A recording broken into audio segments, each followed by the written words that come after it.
Well, today the Communications Minister assured voters that the National Broadband Network was on track, even as he admitted fewer houses had been connected than originally planned and that there'd been a $1 billion cost blowout. The opposition leapt on the new figures, but Stephen Conroy is accusing the coalition and some sections of the media of exaggerating the difficulties the project is facing. Political correspondent Tom Eagleton reports from Canberra.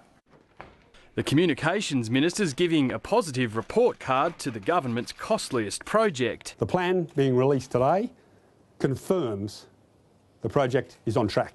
On track perhaps, but not on time or on budget. The capital cost of the NBN is $37.4 billion, an increase of just 3.9%. Despite a 9-month delay in the completion of the Telstra deal, the construction period for the NBN has only needed to be extended for 6 months. The NBN's chief says operating costs have also blown out by another $3 billion over the next 9 years because of spending brought forward.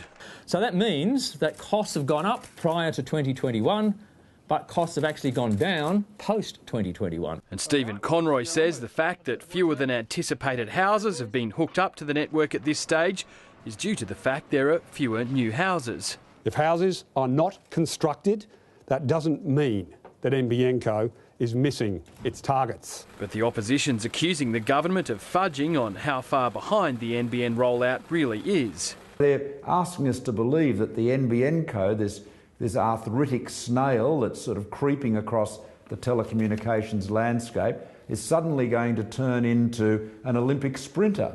But the Communications Minister says it's Malcolm Turnbull who's got his figures wrong and is accusing the Australian Financial Review of siding with him as part of a campaign against the government. I often think if Malcolm Turnbull put out a press release saying cost blowout in the NBN due to Earth being flat, probably lead the front page of the Fin Review lately. The comments follow Senator Conroy's criticism of the Australian newspaper's political coverage. As Senator Conroy descends further and further into the pit of paranoia, the ranks of the hate media in his mind get bigger and bigger. Anyone that disagrees with him is engaged in a vendetta. Technology. The Prime Minister took her fight with state premiers over electricity prices to the streets of New South Wales today. So what was your last power bill? Visiting a smart grid test site that she says is showing up state governments who are overspending on the power grid. A smart electricity network which gets power where it's needed. We don't want a dumb network that costs us more and more. The opposition leader was in Darwin backing the local country Liberal Party leader in the Northern Territory election campaign. I'll get myself caught up here.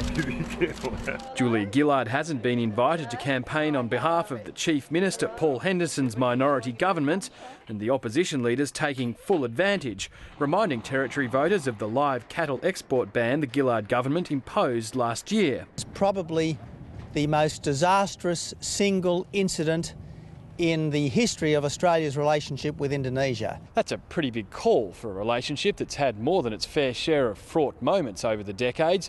But even as the top-end cattle producers continue to seethe over last year's export ban, other exporters are feeling more confident. A survey out today says 58% of them expect more orders from overseas this year compared to last year. Tom Eagleton, Lateline.